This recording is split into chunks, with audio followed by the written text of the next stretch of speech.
Bab 4. Pendirian negara Islam.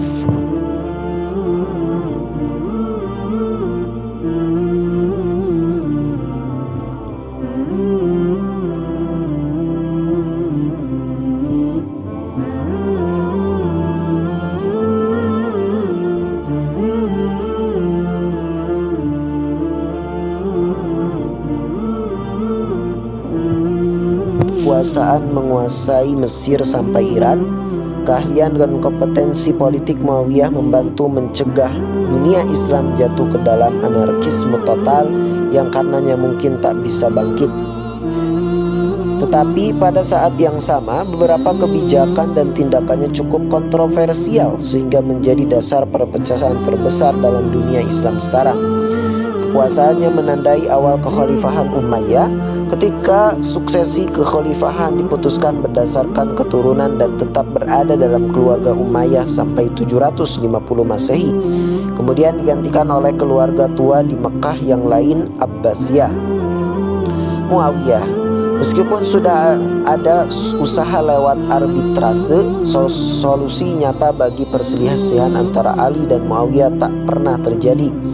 Tahun terakhir kekhalifahan Ali ditandai perpecahan de facto antara kekuasaan Muawiyah dan Ali. Tetapi dengan wafatnya Ali, Muawiyah dibebas memperluas kekuasaan di wilayah-wilayah yang sebelumnya setia kepada Ali dan menyatukan dunia Islam di bawah pemerintahannya. Mungkin ia memang satu-satunya orang yang sangat itu mendapat dukungan untuk mengelola tugas monumental semacam ini. Ini sangat populer di Suriah, provinsi yang dipimpin sebagai gubernur selama 20 tahun sebelum mulai menjadi khalifah. Pasukan Suriah menjadi tulang punggung kekuatan militernya. Akan tetapi ia tetap mempunyai musuh, terutama di Irak. Di sana berkembang pandangan umum yang cenderung memilih khalifah diwariskan kepada anak Ali yang bernama Hasan. Sebagai negarawan pragmatis, Muawiyah tak ingin membawa dunia muslim dalam peperangan lagi untuk merebutkan kepemimpinan. Jadi, alih-alih memobilisasi pasukan untuk menghancurkan oposisi dengan kejam, ia menegosiasikan perjanjian dengan anak Ali. Hasilnya, Hasan akan menyerahkan seluruh klaim kepemimpinan dan menghabiskan hidup untuk kegiatan ibadah dan ilmu pengetahuan di Makkah. Di bawah permukaan, keinginan sebagian orang untuk dipimpin oleh keluarga Ali tetap ada, tetapi tak pernah menjadi ancaman nyata bagi kekuasaan Muawiyah. Masjid Dome of Rock dibangun pada akhir 690-an sebagai bagian dari komplek Masjidil Aqsa di Yerusalem. Rencananya sebagian besar dibuat orang Bizantium dan sebagian besar dibangun orang Kristen. Khalifah juga mengandalkan negosiasi dan perjanjian dengan lawan-lawan potensial lainnya. Dalam banyak cara, Muawiyah memerintah seperti pemerintah suku Arab pra-Islam, menggunakan hubungan keluarga, kode kehormatan tak tertulis, dan hadiah untuk melancarkan jalan politiknya. Karena semasa muda ia tinggal di Mekah dan menyaksikan ayahnya memimpin Quraisy, tak diragukan lagi bahwa tradisi lama ini tertanam dalam gaya politiknya.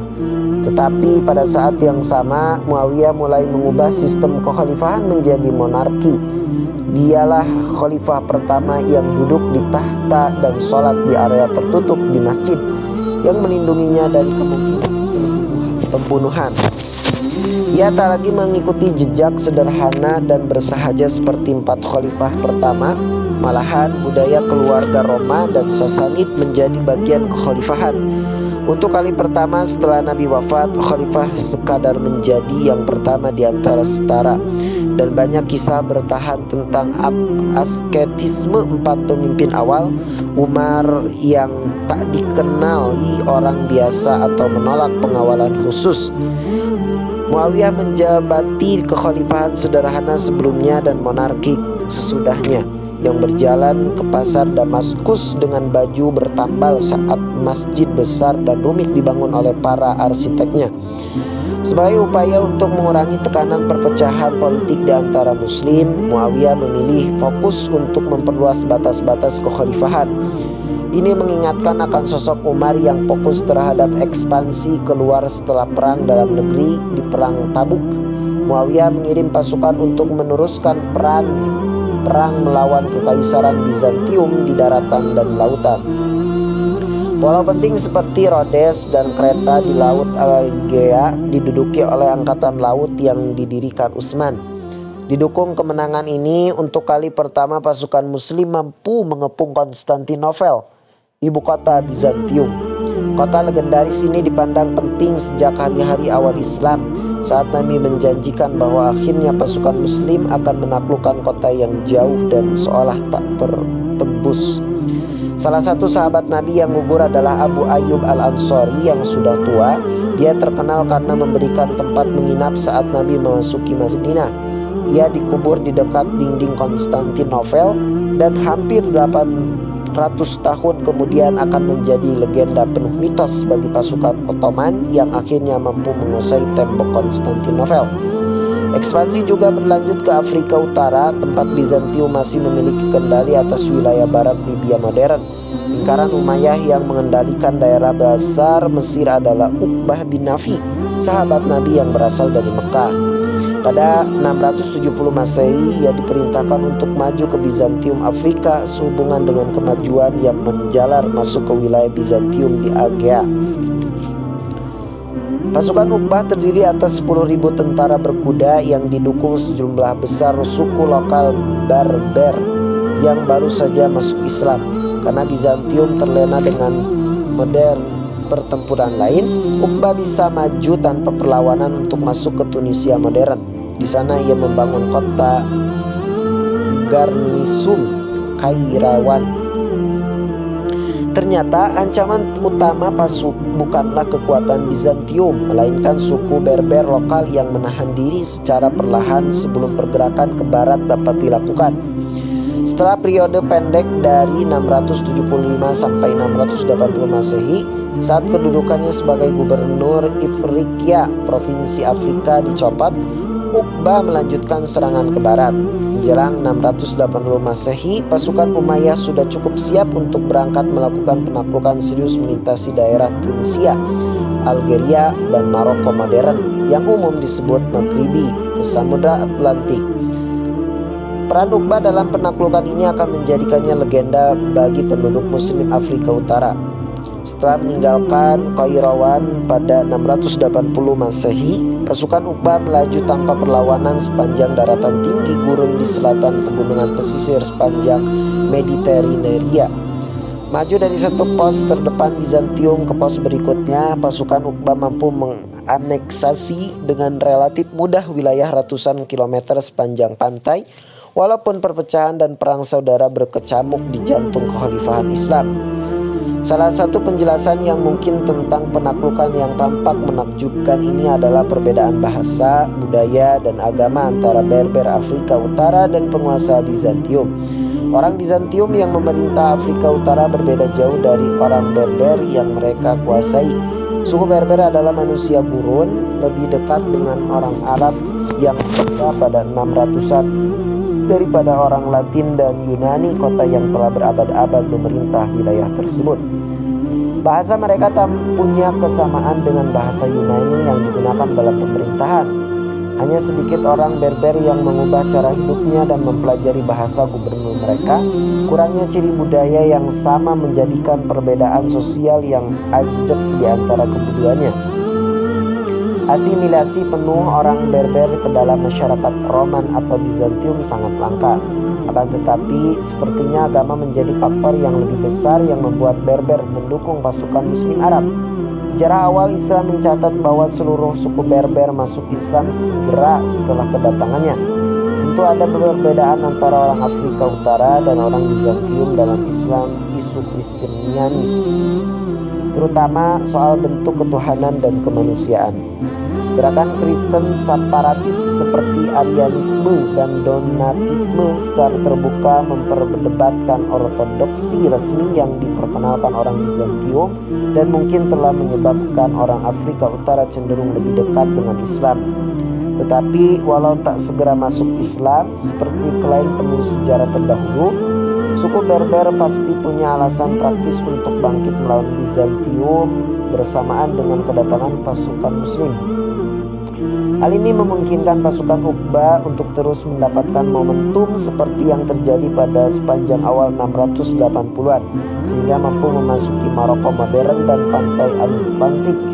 Kata-kata legendaris yang terucap saat dia mengendarai kudanya memecah ombak samudra menunjukkan sifat religius yang mendalam pada penaklukannya.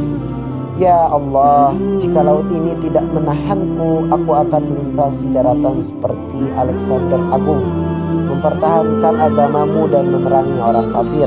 Benar atau tidaknya ia mengucapkan kata-kata itu tak sepenting gambar heroik yang muncul dalam pikiran berbagai generasi pemimpin militer yang akan membangkitkan Islam Maghribi. Konflik suksesi. Meskipun berhasil menyatukan dunia Islam setelah kekacauan pada masa Khalifah Ali, ada satu keputusan Muawiyah yang menjadikannya sebagai karakter kontroversial dan mengubah bentuk pemerintahan Islam selama 1300 tahun berikutnya.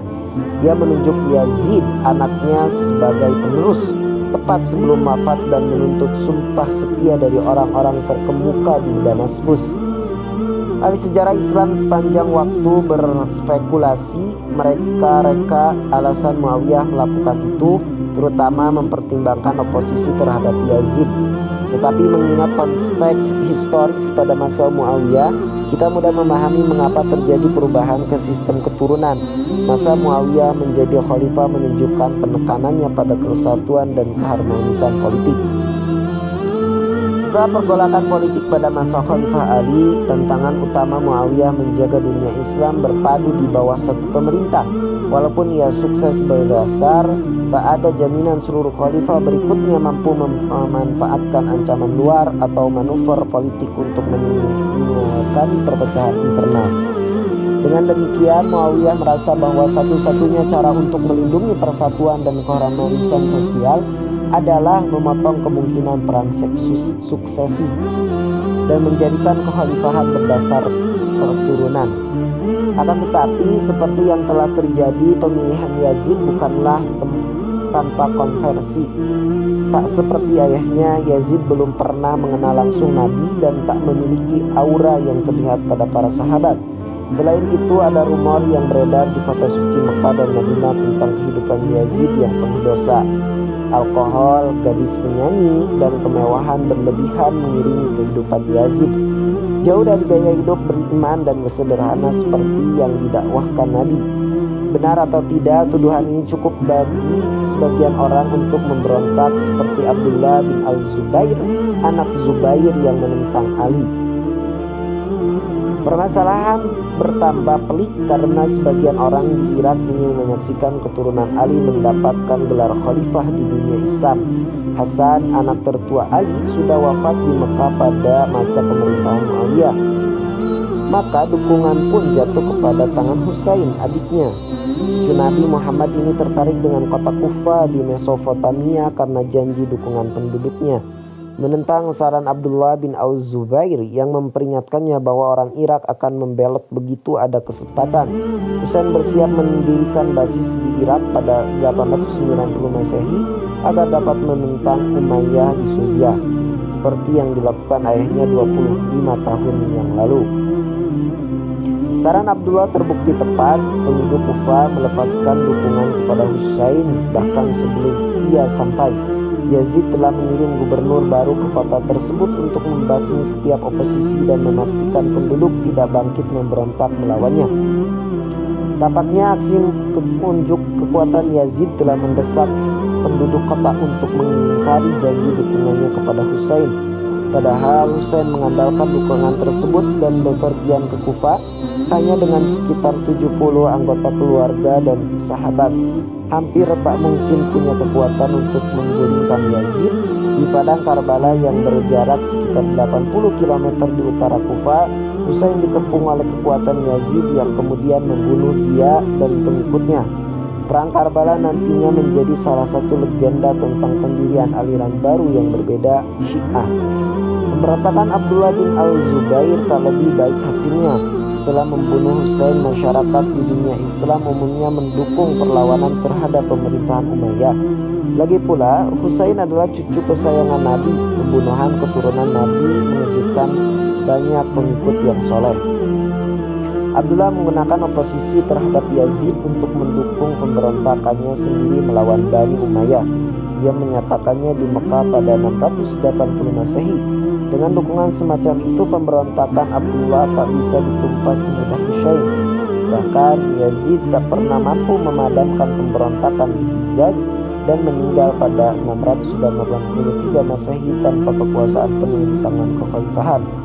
Setelah kematian Yazid, kendali Bani Umayyah seolah runtuh di mana-mana di dunia Islam. Penerus Yazid, seorang anak muda yang sepertinya tak tertarik pada pemerintahan, hanya berkuasa selama beberapa bulan hingga kematiannya. Abdullah menyatakan diri sebagai khalifah dan mendapat sumpah setia dari penduduk Irak, Mesir, dan bahkan golongan pimpinan Suriah itu sendiri. Akan tetapi, melalui perpaduan antara politik kesukuan dan pertempuran terbuka, Bani Umayyah mampu mengambil alih kendali kekhalifahan di bawah Marwan, salah satu keponakan Muawiyah. Di bawah Marwan dan anaknya Abdul Malik, Bani Umayyah mengambil kembali kendali atas Suriah, Mesir, dan Irak, dan akhirnya memadamkan pemberontakan Abdullah bin Al-Zubair di Mekah pada 692 Masehi. Bani Umayyah bangkit dari ancaman kepunahannya untuk memperoleh kembali kendali penuh atas kerajaan Muslim. Ini pasti bukan kedamaian dan keselarasan yang diharapkan Muawiyah saat menunjuk putranya sebagai khalifah. Akan tetapi, begitu Bani Umayyah mengambil kendali, periode perang saudara antara 680 dan 692 Masehi seperti tak lebih dari cegukan kecil. Berakhir 600-an dan awal 700-an, Bani Umayyah melanjutkan periode kedua ekspansi militer cepat dan pertumbuhan ekonomi yang akan menandingi periode manapun dalam sejarah Islam sebelum dan sesudahnya. Fakta bahwa Bani Umayyah menaklukkan sebagian besar Iberia hanya dalam waktu 4 tahun dengan beberapa ribu prajurit menandakan bahwa mereka mendapat dukungan dari penduduk lokal.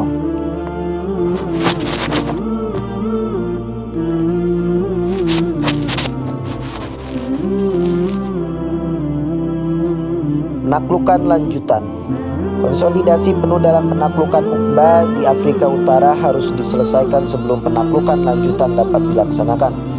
Khalifah Abdul Malik mengirimkan pasukan untuk penaklukan Kartago, pos luar terakhir di bawah kontrol Bizantium di Afrika Utara pada 698. Dengan demikian, daerah terakhir Bizantium Afrika Utara lenyap setelah penguasanya dipaksa mundur ke Sisilia dan Yunani. Sekarang tentara Islam melengkapi salah satu penaklukan paling spektakuler dan tak dapat dipercaya dalam sejarah. Legenda menceritakan seorang bekas petinggi Bizantium, Zulian, memohon kepada gubernur Muslim Afrika Utara yang baru untuk menghukum Raja Visigotik dari di semenanjung Liberia, Roderick. Sang raja dituduh menggoda anak perempuan Zulian saat di bawah perlindungannya. Zulian bahkan berjanji menyebarkan kekuatan ekspedisi Islam melintasi selat ke Spanyol untuk menuntut balas Raja Tiran tersebut. Benar atau tidaknya keberadaan Julian, laporan tentang kerusuhan di Spanyol Visigotik ditambah permohonan kaum Yahudi dan Kristen non-ortodoks yang teraniaya tentu mempengaruhi keputusan untuk menyeberangi selat dan pergi ke semenanjung Iberia. Musa bin Nusair, gubernur Umayyah untuk daerah Maghribi, lalu mengirim pasukan di bawah komando Tariq bin Ziyad, seorang Berber yang masuk Islam. Awal 711 Masehi, ia mendarat di dekat pegunungan monolit raksasa yang sekarang dikenal dengan Jabal Tariq, Gunung Tariq, yang digariskan menjadi Gibraltar.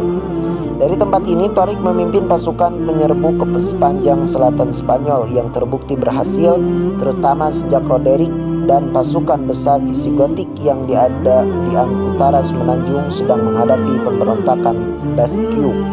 Saat Roderick bisa mengarahkan pasukan ke selatan untuk mengadang tentara Muslim pada musim panas 711 Masehi, Tariq sudah berhasil membawa sekitar 10.000 tentara Muslim dari Afrika Utara. Dalam perang Guadalete yang menentukan, pasukan Tariq berhasil menghancurkan kekuasaan Roderick yang pasukannya mengalami penurunan kesetiaan akibat perjalanan melelahkan untuk melawan penyerbu Muslim. Roderick sendiri terbunuh dalam pertempuran dan kelemahan mendasar kerajaan Visigotik langsung kentara. Kendali pusat runtuh di seluruh semenanjung, Tariq terus bergerak untuk menguasai ibu kota tua Toledo lewat pertempuran selama beberapa bulan, dan tak lama sudahnya kota-kota pun mulai berjatuhan ke tangan Muslim. Atasan Tariq, Musa juga menyeberang ke Spanyol untuk membantu penaklukan yang sering berlangsung. Tariq adalah penakluk dan Musa adalah konsolidator. Saat kekuatan ekspedisi pimpinan Tariq menguasai kota-kota ke jauh utara lembah Ebro, pasukan Musa yang lebih besar melanjutkannya untuk menerapkan hukum Islam penuh di wilayah taklukan dan membentuk pemerintahan sivil. Sejak 711 hingga 715 Masehi, Tariq dan Musa mampu menjadikan sebagian besar wilayah semenanjung di bawah kendali Umayyah. Penaklukan wilayah seluas itu yang seolah mustahil melibatkan pasukan dalam jumlah relatif kecil, tak lebih dari 10, 20, sampai 20 ribu tentara. Ini mengingatkan kita akan penaklukan Afrika Utara tepat satu generasi sebelumnya. Banyak pemeluk Islam baru di India merupakan penganut agama Buddha dan anggota kasta rendah yang tertarik dengan sifat kesetaraan dalam Islam. Penyerbuan lebih lanjut ke selatan masuk ke Galia awalnya terbukti sukses seperti penaklukan Spanyol. Pasukan Muslim berhasil maju sampai bagian selatan Prancis modern, menerapkan aturan Islam di Aquitaine dan Septimania pada 720 Masehi. Puncak invasi Islam ke Galia terjadi pada 732 saat pasukan di bawah gubernur Muslim Andalusia Abdurrahman Al-Ghafiqi dikalahkan pasukan Prancis yang dipimpin Charles Martel di Perang Tours utara Prancis. Arti penting pertempuran ini menjadi bahan perdebatan para ahli sejarah. Sebagian berpendapat bahwa kemenangan Islam akan membuka jalan pada penaklukan penuh Eropa dan perpindahan agama ke Islam pada 700-an. Sedangkan yang lain mengecilkan pertempuran tersebut dengan menyatakan gerak maju Al-Ghafiqi ke utara Prancis tak lebih dari penyerbuan Muslim panas tanpa persetujuan penaklukan. Penting atau tidaknya pertempuran itu masih bisa diperbantahkan, tetapi kita menyoroti implikasi penerapan hukum Islam di Prancis dan sekitarnya bagi sejarah Eropa pada abad pertengahan. Ekspansi Umayyah awal abad ke-8 menjadi luar biasa karena tak terbatas pada Afrika Utara dan Spanyol. Secara bersamaan di sisi yang sebaliknya dari kerajaan, pasukan Umayyah bergerak maju menuju daerah tak dikenal yang bahkan pasukan Alexander pun tak berani mendatanginya. Pendorongannya adalah kapal dagang Muslim yang kembali dari Ceylon, Sri Lanka sekarang, usai diserang bajak laut yang bermarkas di pojok barat Laut India, Sind.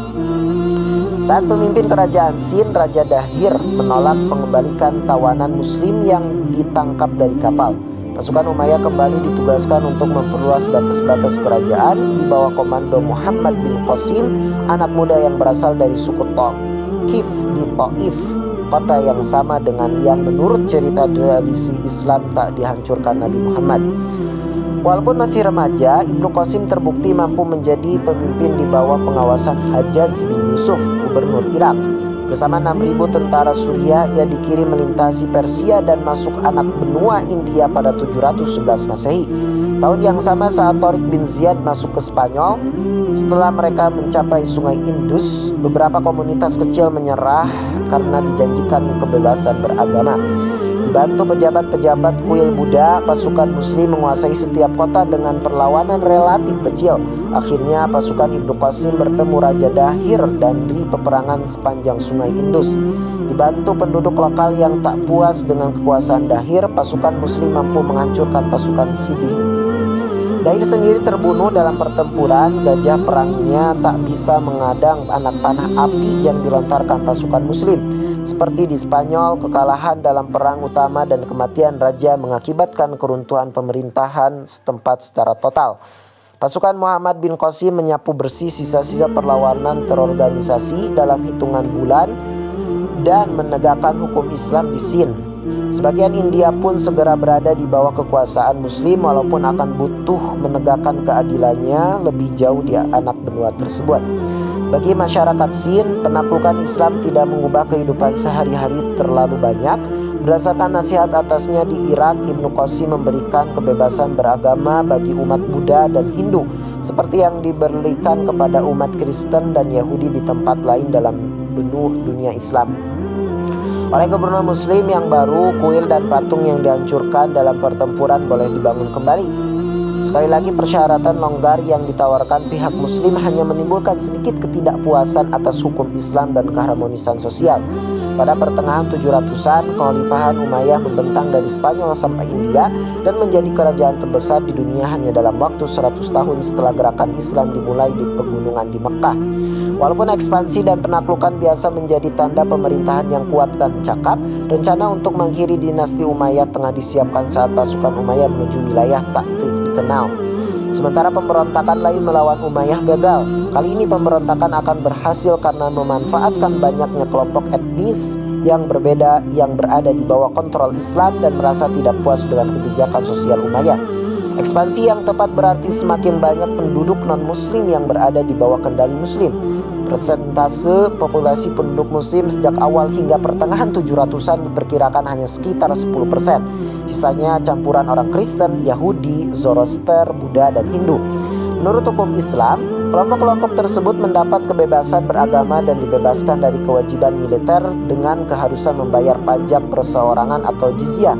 Sebaliknya, umat muslim hanya dikenal pajak tanah dan zakat, pajak wajib yang akan dibagikan kepada orang miskin, walaupun biasanya lebih kecil daripada pajak Bizantium atau Sasanid pra-Islam. Jizyah masih lebih tinggi daripada pajak yang dibayarkan orang muslim. Reaksi ekonomi yang alami terjadi adalah non-muslim masuk Islam agar membayar pajak lebih rendah. Tetapi solusi ini menimbulkan masalah bagi pemerintahan Umayyah jika seluruh non-muslim masuk Islam. Penerimaan pajak bakal anjlok sehingga secara finansial tidak memungkinkan untuk ekspedisi militer lebih lanjut tanpa menyebut kemewahan istana Umayyah. Akibatnya, usaha untuk menjaga penerimaan harus dilakukan. Non-muslim yang masuk Islam disyaratkan tetap membayar pajak jizyah senilai sebelum mereka masuk Islam. Secara teori, cara ini akan melindungi sumber pajak yang berharga untuk kekhalifahan dan memastikan perpindahan agama tersebut dilakukan secara tulus. Dalam praktiknya, ini berarti diskriminasi ras yang dilembagakan, karena bangsa Arab hampir seluruhnya telah masuk Islam sebelum dimulainya kekhalifahan Umayyah. Orang-orang yang masuk Islam belakangan adalah bangsa non-Arab seperti Koptik, Yunani, Berber, dan terutama Persia. Mereka lah muslim yang harus membayar jizyah, sedangkan saudara seiman mereka dari Arab dibebaskan. Tujuan Umayyah mungkin hanya melindungi sumber pajak mereka, tetapi kebijakan ini akhirnya berkelindang dengan aspek rasial, membuat komunitas non-Arab tetap berada di lapisan bawah masyarakat, sedangkan Arab merangkak naik. Dari perspektif keagamaan, hal ini kontradiktif dengan seruan Nabi Muhammad saat haji perpisahan tentang persatuan. Ia menyatakan tak ada orang Arab yang lebih baik daripada bukan Arab, dan tak ada orang bukan Arab yang lebih baik daripada orang Arab. Sebuah upaya pernah dilakukan Khalifah Umar bin Abdul Aziz untuk membatalkan kebijakan pajak yang tak Islami selama masa kekuasaannya dari 717 sampai 720 Masehi. Walaupun reformasi ini sangat populer di kalangan non-Arab, ia tak dipercaya oleh keluarganya sendiri dan diracun Bani Umayyah hanya 2 tahun setelah berkuasa. Orang-orang Islam berikutnya memberi gelar kehormatan kepada Umar II sebagai Khulafaur Rasyidin kelima karena reformasi bernapaskan agama yang ia lakukan. Tetapi pada akhirnya kekuasaannya tak lebih dari sekadar gangguan kecil bagi kebijakan Umayyah. Dengan semakin meningkatnya jumlah non-Arab yang masuk Islam, ketidakpuasan akan kebijakan pajak yang tak setara pun berkembang. Menunggangi gelombang ketidakpuasan ini, keluarga tua lain dari Mekah bangkit untuk mengambil alih kekhalifahan Bani Abbasiyah.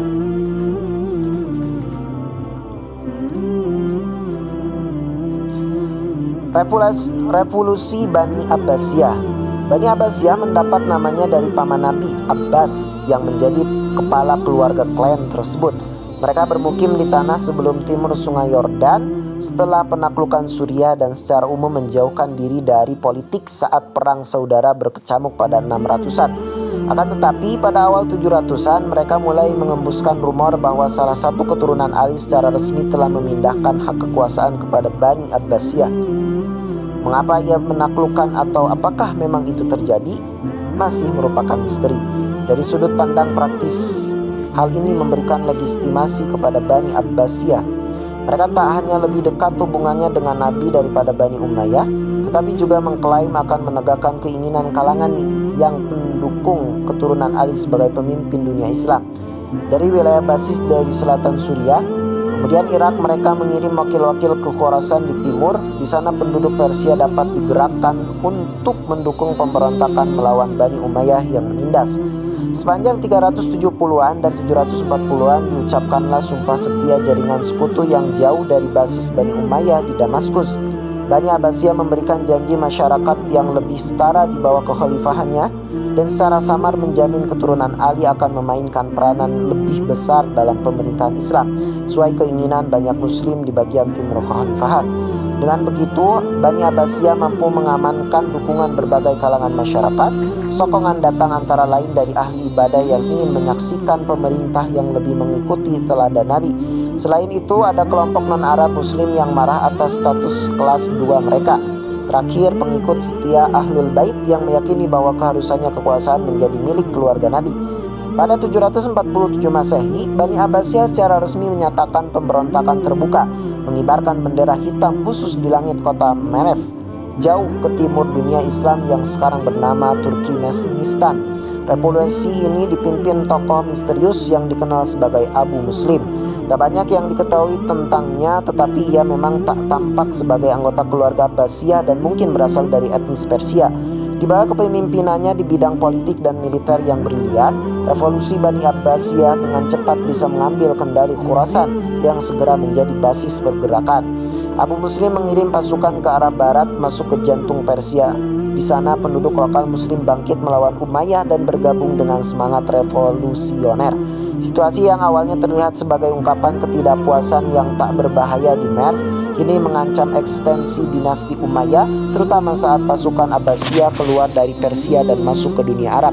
Kufa yang pernah menjadi pusat sentimen anti Umayyah mulai bangkit lagi melawan gubernur Umayyah dan mengusirnya saat bendera hitam Abbasiyah tampak di Khorasan Timur. Begitu Kufa dibebaskan, pengambilan sumpah setia formal dapat dilakukan pada calon khalifah Abbasiyah, Abu al-Abbas.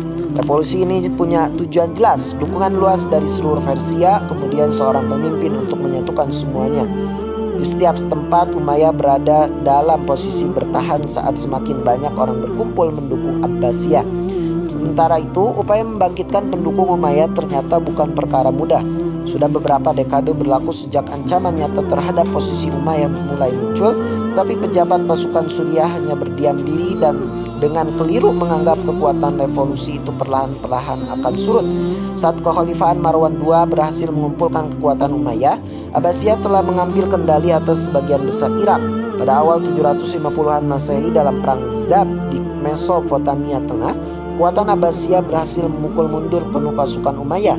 Perlawanan terorganisasi terhadap Abbasiyah secara efektif berakhir setelah perang tersebut, seiring runtuhnya kendali Umayyah di seluruh dunia Islam. Kini tak ada penghalang antara Abbasiyah dan ibu kota Umayyah, Damaskus. Satu demi satu kota-kota menyerah dan menerima kedaulatan Abbasiyah. Satu demi satu anggota keluarga Umayyah diburu dan dihukum mati. Marwan sendiri tertangkap di Mesir, tempat ia gagal mengumpulkan pasukan yang akan memukul mundur Abbasiyah dan mengembalikan kendali Umayyah. Hanya satu anggota keluarga Umayyah yang berhasil lolos dari revolusi, Abdul Rahman yang masih remaja, anggota keluarga Umayyah yang relatif tak dikenal, mampu lolos dengan menyamar ke Afrika Utara. Ia dikejar-kejar pasukan Abbasiyah dari Palestina ke Mesir sampai Maghribi dan hanya dikawani oleh budak yang pernah bekerja untuk keluarganya. Perjalanan legendaris membawa ia sampai ke Andalusia. Di sana ia akan mendirikan Emirat Umayyah jauh dari jangkauan Abbasiyah yang akan bertahan hampir selama 300 tahun. Kekhalifahan Abbasiyah. Revolusi Abbasiyah pada pertengahan 700-an menobatkan dinasti kedua untuk mendalikan kekhalifahan. Pemberontakan tersebut didasari gagasan untuk membangun pemerintahan yang lebih sejalan dengan teladan Nabi.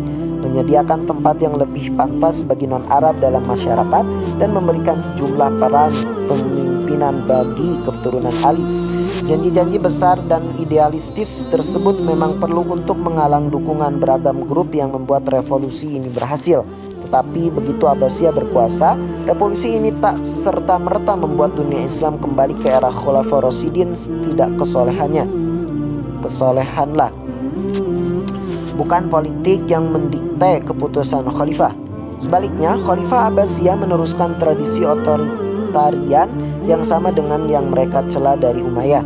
Khalifah tetap menjadi gelar keturunan milik keluarga Quraisy, dan mereka yang mendukung keluarga Ali sebagai khalifah ditinggalkan begitu saja tanpa dipenuhi janjinya. Khalifah Abbasiyah Harun al-Rasyid terkenal karena kekayaannya yang sangat banyak dan hubungan diplomatik dengan negara-negara jauh. Pada 802 ia mengirim duta besar ke Charlemagne di Prancis dengan menyertakan seekor gajah dan jam air. Satu hal yang benar-benar dimajukan Bani Abbasiyah adalah peran non-Arab dalam masyarakat. Walaupun jabatan khalifah tetap dipegang orang Arab, bagian administrasi semakin banyak diisi orang Persia. Selama ratusan tahun sebelum Islam, orang Persia telah mengemban sistem birokrasi yang kompleks tetapi efisien. Sekarang non-Arab tak lagi mengalami diskriminasi, maka pengalaman mereka dapat dimanfaatkan dalam pemerintahan kerajaan. Kesadaran akan manfaat besar orang-orang Persia menyebabkan Abbasiyah memindahkan ibu kota lebih dekat ke pusat Persia. Pada 765, Khalifah kedua Al-Mansur membangun ibu kota baru di tanah subur antara sungai Tigris dan Efrat, dekat ibu kota Persia lama, Ctesiphon. Dalam waktu 20 tahun, Baghdad menjadi kota terbesar di dunia dengan penduduk lebih dari 1 juta jiwa. Pusat kerajaan Islam akan menjadi kota metropolitan, tempat pemerintah, ilmu pengetahuan, dan seni saling beririsan. Pemahaman yang tepat tentang pencapaian masa Abbasiyah takkan muncul dalam bentuk eksploitasi militer dan penaklukan tempat-tempat jauh seperti halnya Umayyah.